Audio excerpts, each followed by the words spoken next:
வணக்கம் மக்களே, நான் உங்கள் விஜயகாந்த். என்னடா இறந்து போனவன் திருப்பி வந்து பேசுறானேன்னு ஆச்சரியமா இருக்கா? யாரு ஒருத்தர் மக்களோட மனசுல இருந்து மறைந்து போறானோ, அவங்க நினைவுகள்ல இருந்து அழிஞ்சு போறானோ, அதுதான் உண்மையான மரணம்னு பெரியவங்க சொல்லுவாங்க. என்னத்தான் நீங்க தினம் தினம் நினைச்சிட்டு இருக்கீங்களே?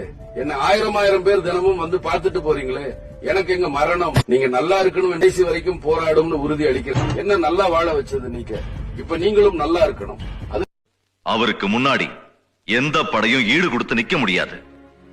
அன்பு காட்டுறதுல மனுஷன் காட்டாறு மாதிரி. எந்த அணை போட்டும் அந்த வெள்ளத்தை தடுக்க முடியாது.